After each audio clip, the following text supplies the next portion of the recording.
So as investors, how do we avoid giving money to Bernie Madoff?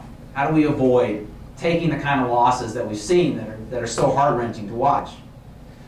Well, the first thing is, and the name of the book, one of the books I read, a book I read about this was called Too Good to Be True. And it's probably something we all learned when we first started in investing and learning about money.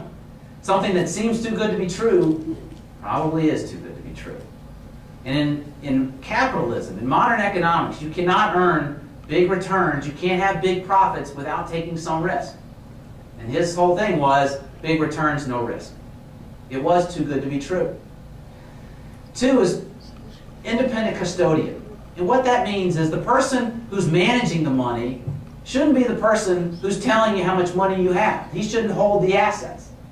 If you have a money manager, he's buying and selling different stocks, but your statements should be coming from somebody else. They should be coming from Fidelity or Charles Schwab or from Pershing, somebody that your money manager has no connection with. Because if your money manager tells you, oh, we had a great year, you made 25% profit this year, and you get a statement from Fidelity that says you lost 8%, you know there's a fraud going on.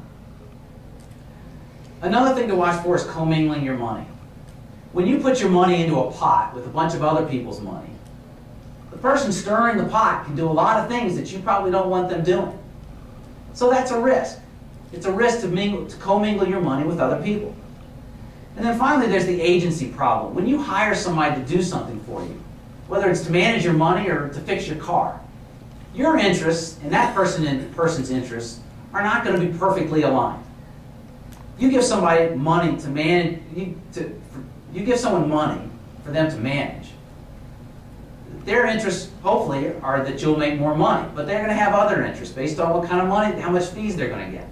Remember, Bernie Madoff didn't charge fees. So you have to wonder, well, if you're barely charging me any fees, how are you making money? On the other end, if your manager's charging potentially huge fees, that's another concern. Again, if hedge funds, they make 20, 30, maybe 50% of the profits that you make in some cases. You have to realize that that hedge fund manager may be willing to take a lot more risk than you'd be willing to take, because he only makes money, really, if you make big profits. So he might as well, if on December 30th, almost the end of the year, he's broken even with your account, that's not any good for him. He might as well take the money, go to Las Vegas, put it on red, and if he wins, he makes a huge profit off of your profits. If he loses, he wasn't going to make much anyway. So there's a risk that his interests are not aligned with yours, and it's a risk. Now, I'm not telling you that you should never invest in a hedge fund, that you should never commingle your money with people. But the thing to understand is that where you see these red flags, where you see these risks, commingling your money, returns that seem too good to be true, where there's not an independent custodian, where the fees are either way too big or tiny, these are risks. And you should be aware of these risks and understand that you shouldn't put all of your money with that person. It goes back to the old lesson of diversifying.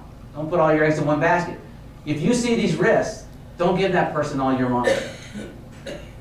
The final thing you can do is to go to, if you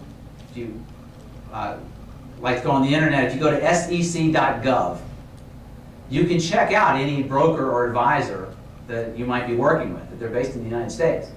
You can go there, follow it says check out your advisor or broker, and you can find out information. You can find out their history, and you can find out how they operate.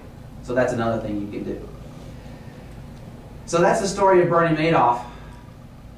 More the financial end than the emotional end. And I didn't get in much to that about the victims, and there are some interesting places to see. If you, Vanity Fair had a very interesting article about some of the victims, and there's some other places to see that.